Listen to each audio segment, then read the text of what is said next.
सबका मकसद एक ही है।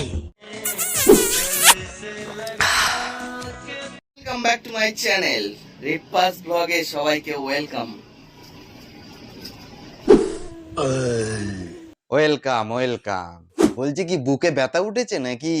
হ্যাঁ, তো এখন 10টা বাজতে চলেছে। তোমাদের দিদিভাই দেখো পুরো ঘুমু করছে। ওলে বাবালে, পুরো ঘুমাচ্ছে। তা বলছি তুমি এত নাটক করে কথা বলছো কেন? তুমি কি এই আছো? সারা রাত ধরে জেগে থাকে তো। কেন গো মগা? ওই হ্যাঁ, কি হলো, গল্প শেষ হয়ে গেছে নাকি? তো জনগণ ভালো তো? আরে বস ভালো তো? ফের একটা ভিডিও নিয়ে তোমাদের কাছে চলে আসলাম। হাই বন্ধুরা, আমি সায়েন্স আর তোমরা দেখছো সায়েন্স আর ক্রিয়েটিভ ভিডিও।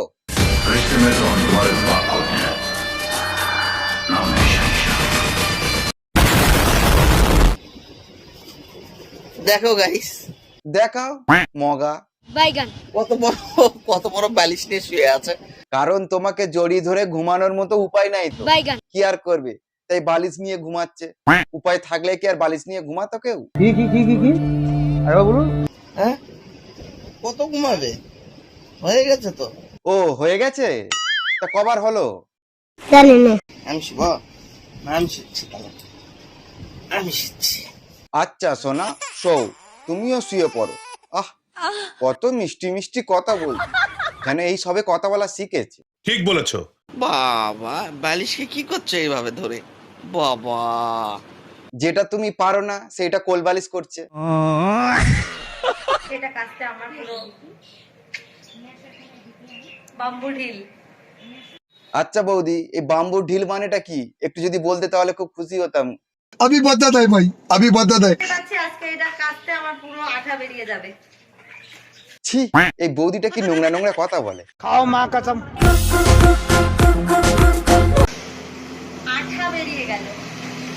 বলছি এত আটা না বের করে একটু তো ময়দাও বের করতে পারো। कौन है ये लोग? পুরো হিপিয়ে গেছি। এই টাইমে কি কেউ এসব করে? এই সবের জন্য আবার টাইম লাগে নাকি? নিঃসন্দেহে তুই ঠিক কথা বলেছিস। সারা দিন শেষে এইটুকু আরাম আমি তোমাদের দাদার কাছ থেকেই পাই, মানে আমার বরের কাছ থেকে। বলছি লাগলো নাকি?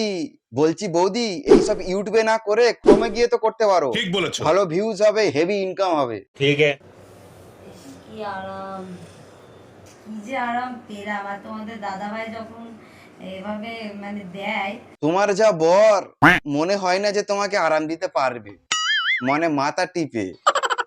আর এই আলনাটা হচ্ছে আমার না। তাহলে কি কোথা থেকে ঝেড়ে এনেছো নাকি?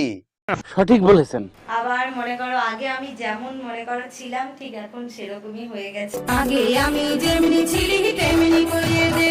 এত টায়ার লাগছে, এত টায়ার লাগছে সকাল থেকে কাজ করে করে করে করে করে করে করে করে একদম অবস্থা শেষ আমার। এত করো না, নাহলে এক্ষুনি আবার ময়দা বেরিয়ে যাবে তো। বাত তো সহি है। আর ভালো লাগছে না গাইস,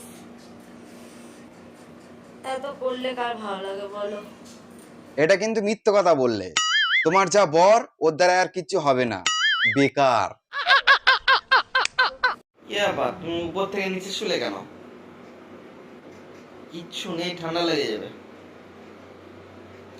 তুমি নিচেই দাও তো, উপরে গেলে শব্দ হবে। হ্যাঁ, এমন ভাবে দাও যেন ফ্লোরটা ভেঙে পুরো একদম, বুঝতে পারছো তো? হ্যাঁ, দিবা নাকি দাও, দিবা নাকি দাও। ভালো লাগছে না আমার একদম।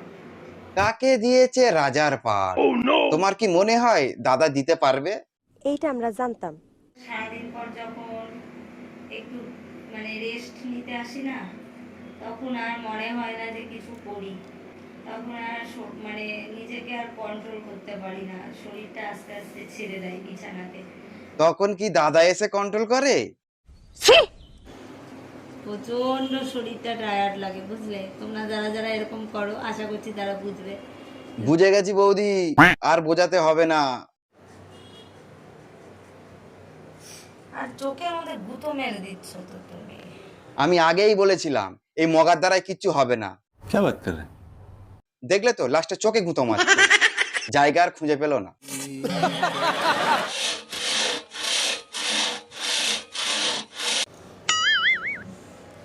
এত মাথা ব্যথা করছে, ভালো লাগছে না আমার আজকে। কেন এরকম লাগছে? অনেক বেলা করে তুললাম, তাও তেল দিয়ে দাও তো একটু, ভালো লাগছে না। তাহলে তেল দেওয়ার পর আরামটা বেশি হচ্ছে বলো? নিঃসন্দেহে তুই ঠিক কথা বলেছিস।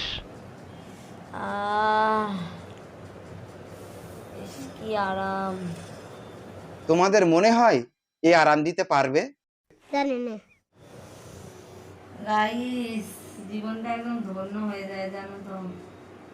তোমাদের দাদাভাই যখন এভাবে মানে দেয়, তখন এত আরাম লাগে তোমাদেরকে, আমি কি বলবো। দাদার যে সামনে লেজটা আছে না, সেই লেজে আর কাজ করে না গো। এইটা আমরা জানতাম। তুমি বেকার আরামের কথা বলছো। এ তো মেনি মুখো, এর দ্বারা আর কিচ্ছু হবে না। তো ভিডিওটা কেমন লাগলো? ভালো লাগলো তো? তাহলে নেক্সট ভিডিও তোমাদের সঙ্গে দেখা হচ্ছে। আর আমার চ্যানেলে যদি নতুন হয়ে থাকো অবশ্যই সাবস্ক্রাইব আর ফলো করতে কিন্তু ভুলবে না। আমার ভিডিও সব দেখছো কিন্তু কেউ সাবস্ক্রাইব করছো না, তাহলে চলো নেক্সট ভিডিও তোমাদের সঙ্গে দেখা হচ্ছে। ততক্ষণ না ভালো থাকবে, বাই।